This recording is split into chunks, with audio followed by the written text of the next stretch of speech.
It's Ash from Super Videos back for another video. This one's gonna be a video covering things you may have missed and Easter eggs for the pilot episode of The Walking Dead's third spin-off, which is called World Beyond. This episode was actually called Brave. Now there's tons of extremely interesting Easter eggs and subtle things that you may have missed, which we're gonna go through. Hold on to your hats because I feel like this video is gonna be a long one, but there was a lot in this episode. Now, I might not continue doing these for the rest of the episodes, but even if I do, I will not make it as long as this one, because I can already feel, like I said, that this one's gonna be super long. But with that said, let's dive right into it. The first thing I want to talk about quick is, of course, Iris, one of the sisters, keeps having this dream that she is amongst the dead. So the walker that we keep seeing over and over again in her dreams is actually herself. The next thing I want to mention, which was very interesting, now I don't know whether this is an Easter egg or something small or I'm just thinking about it too much, but this was like the first dialogue from the episode, which leads me to think that it's an Easter egg. It's so random and specific that it doesn't make sense for it to be at the beginning of a pilot episode. Now there's a voiceover, but we don't know who is saying this. She says, "You heard the rumors about what he did, right? Back in Omaha, he should be in jail." So that's interesting. I mean, it could be referring to a number of people. This is either related to Felix, who is one of the members at the Omaha colony, or it's actually Silas. Silas being the guy that we see right here, the janitor. Now that would make a little more sense than anything else, but it's just so random for them to include this as part of the opening dialogue. There is other possibilities that they could be talking about someone that is actually not in their colony, someone who's possibly going to be seen in the Walking Dead movies. Who knows? They might be talking about Rick or Heath. I doubt it, but I just thought this was very interesting for them to include this at the beginning. The next thing I want to mention, and this is things that we've already been talking about, so if you've been following the channel, none of what I'm going to say in the next minute or two is going to be new to you, but the people that show up in this episode, the people in militia gear, are actually from an organization called CRM, the Civic Republic Military. We're going to talk a little bit more about them later on in this video, but the helicopter that they have has these 3 overlapping circles on it. So this is their logo of their community. This is the exact same group that Jadis was communicating with on The Walking Dead's original show. And they're the group that showed up and took none other than Rick Grimes away in one of their helicopters in Season 9, Episode 5 of The Walking Dead, which was called What Comes After, Rick's final episode. This group is actually the exact same group that showed up on Season 5, Episode 5 of Fear the Walking Dead, which was called The End of Everything. We saw some of their militia or soldiers in that episode as well. It was none other than Al who found them. And we actually got our first in-depth look at this group in this episode on Fear the Walking Dead. And it was in this episode where we first learned that this group was called CRM. Of course, we didn't know it was Civic Republic Military. They revealed that on World Beyond.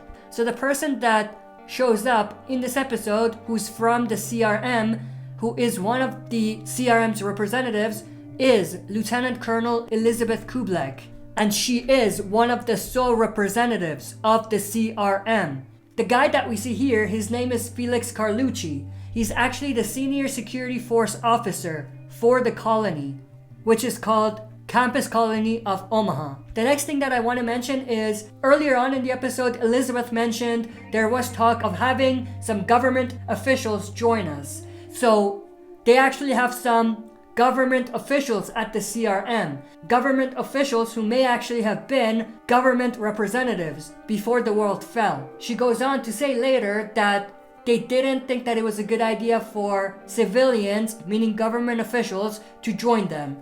So they only brought their military officials or their soldiers. Now the next thing I want to talk about, she also says we could only spare 1 helicopter for the trip. Right before this moment, Hope actually sees a lot more helicopters show up, some of which are actually carrying some cargo. So of course Hope realized that they were lying. In fact, later on, one of their helicopters showed up at the colony And I think this was part of their plan to make them think that they did in fact just have one helicopter. So it was like them putting on a show in a way. This is brought up by Hope later on in the episode as well. She says Elizabeth said they could only spare one helicopter, but there was 5, and some of them had shipping containers. So of course Hope does not trust this group because she saw firsthand that they lied. Next thing I want to talk about is why do they even show up? So the CRM military officials actually show up to participate in their Monument Day holiday, which is a day that they celebrate every year at the campus colony of Omaha to celebrate what they have done in the past year. They actually call it Monument Day because to them they are all monuments to the past. In fact, this is their 10th Monument Day that they're celebrating at the campus colony of Omaha.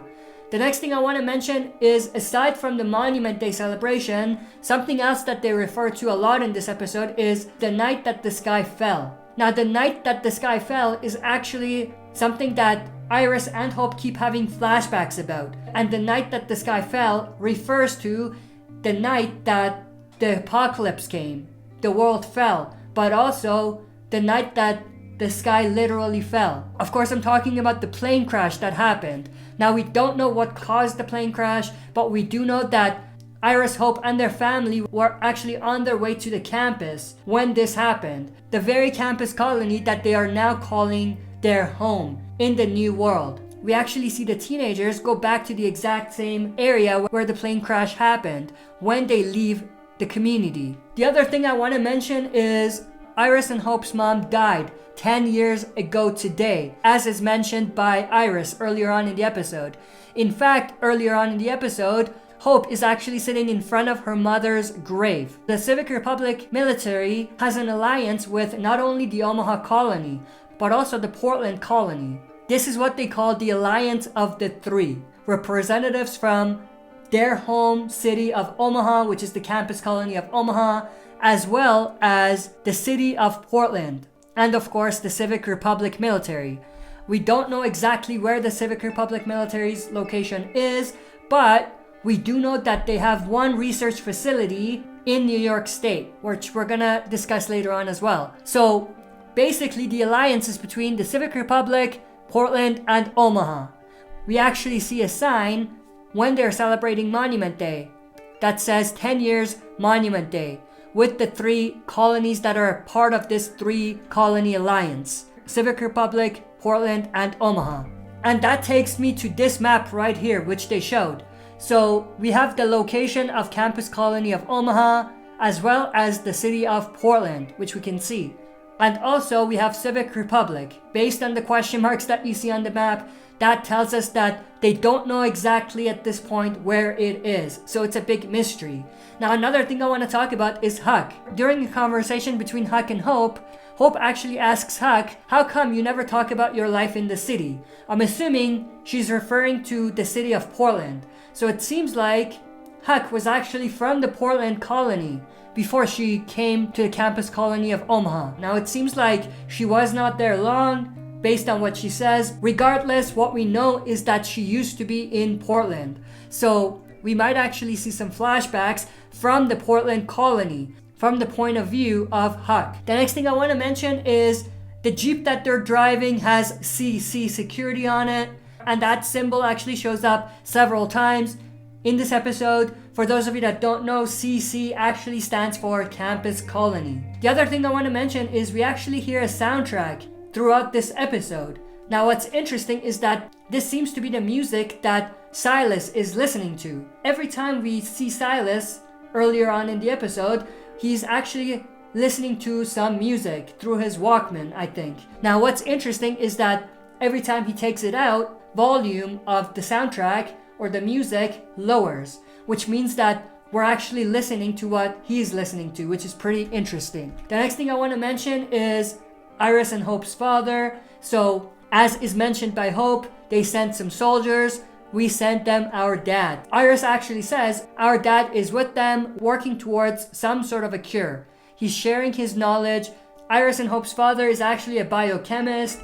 He's a scientist and he's working with the CRM to try to find some sort of a cure. This connects to another thing that Elizabeth says later on in the episode when she's talking to Iris and Hope. She tells Iris, "I've heard you're pursuing biochemistry and immunology, taking after your father." So this tells us firsthand that their father is in fact a biochemist and an immunologist. The next thing I want to mention is something that they mentioned multiple times in this episode, the cabinet. The cabinet is actually the cabinet that the sisters are holding radio equipment that they're using to communicate with their father. Iris is actually keeping the messages that was delivered back to them by their father, which of course is sent by secret. That's exactly why Iris is actually putting these in random books so that they're not found out by others, especially the CRM. Now, there isn't really any important messages that we can see. It's more or less just casual conversation between a father and his daughters. The only big thing that we do see is their father at some point did send them a message that he will not be able to participate in their Monument Day. Iris actually mentions that this is the first Monument Day that their father is not able to join them. The latest messages that are sent by their father is one, "My safety is not assured," which is actually what triggers the sisters to want to go after their father in the first place. But the next thing that he sends is, "Everything's gone bad. I'm keeping my head down. I'll find help. Don't tell the council. Don't tell Felix. I love you girls." So it seems like he does not even trust Felix, who I thought that he would probably be very close to, which is interesting. In fact, when they tell Felix about this message, which their father didn't want them to tell him about, he says he's breaking 10 provisions of the Four Corners Agreement by even sending these messages. We don't know what the Civic Republic would do if they found out. Now, there's a history between Iris and Hope's father and Felix. We actually see a shot of a picture of them together, but also Felix tells Hope, "Your father gave me a life." I'm sure we might learn a little bit more about their history later on, but this is just their first glimpse. The other thing I want to talk about is Felix's boyfriend, Will. Will is actually the head of Iris and Hope's security detail, just like Felix in a way, so they have a similar role. During a conversation that Elizabeth has with Iris and Hope, she actually says, "I have a daughter. She's a bit older than you guys. She's a soldier in the CRM." Now, immediately what I thought about when I heard that is Isabel. Of course, in Fear the Walking Dead Season 5, Episode 5, which was called The End of Everything, one of the soldiers that we learn about who actually gets close to Al is Isabel. Now, there's a very good chance that Isabel could be Elizabeth's daughter. Now, something that doesn't really match up is that she says she's a bit older than you guys. Of course, Isabel is not just a bit older than Iris and Hope, she's a lot older than them. So that's interesting. This either means that she's just lying about how old her daughter is, or Isabel is not Elizabeth's daughter and there's nothing to it. But I doubt that's the case. I think they put this on purpose. And I'm sure that there's going to be some sort of a connection. Later on, during the same conversation, Elizabeth actually says, "Your father is teaching in a Civic Republic research facility," which I mentioned earlier. And she says that he's somewhere in New York State. Now, she hands them this coded map that has a map of New York State. It also has the logo of CRM and the letters CRM, which is Civic Republic Military. It also says Commander EK, which is Commander Elizabeth Kublek. The other thing I want to mention is Elizabeth says, "You're brave," when talking to Iris and Hope. That's actually something that Iris brings up in her speech during Monument Day. She says, "Someone once told me that I'm brave." Of course, referring to Elizabeth. Now, the other thing I want to talk about is Iris's therapist. When Iris goes to see her the first time, she's actually trying to open a gate to her apartment, and she says these doors are only supposed to be hard to open when you're dead. That's interesting because she's sick.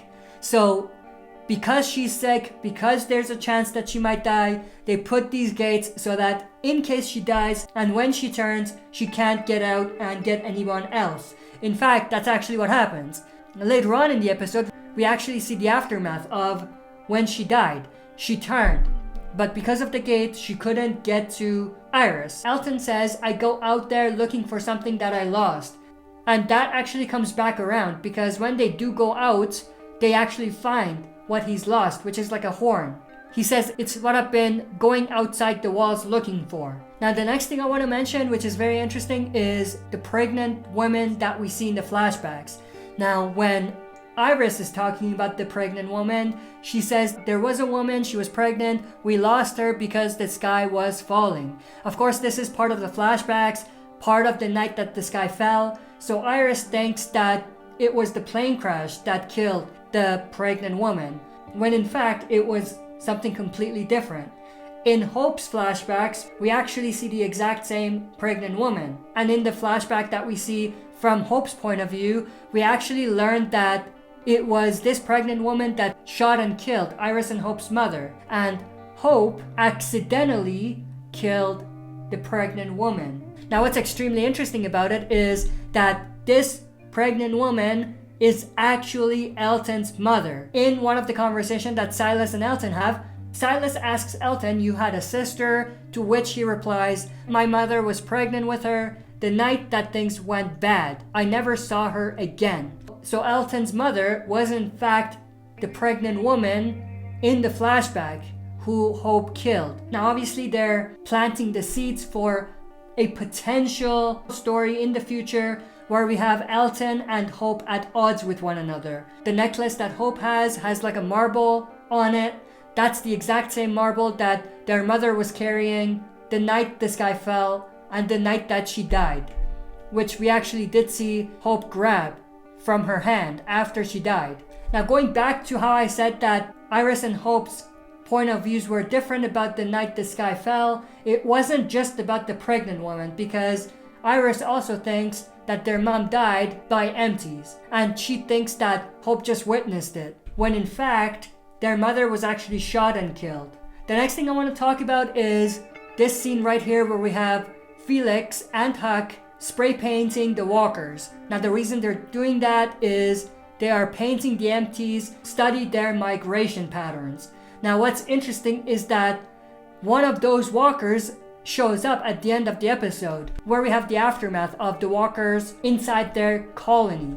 So we actually see right here that something happened, the wall is definitely down, so there was some sort of an explosion and walkers entered the colony. One of those walkers was actually painted in blue, meaning that one of those walkers was the walkers that ended up going inside the camp. Now if you look at the side-by-side image, you can see that this is in fact inside their colony. Now the thing that's interesting is that there is a possibility, a very high possibility, that it was in fact Elizabeth who planned this, caused an explosion, causing the walls to come down, and redirected the herd towards the community to kill everyone. Now the reason why I say that is because one of the soldiers says we can't find her, referring to Hope and Iris, to which Elizabeth replies, good.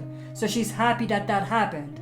Now, why would she be happy? Well, if you remember, during Iris's speech, she was actually going against the CRM in a way and telling the community that she doesn't trust the CRM, neither should they.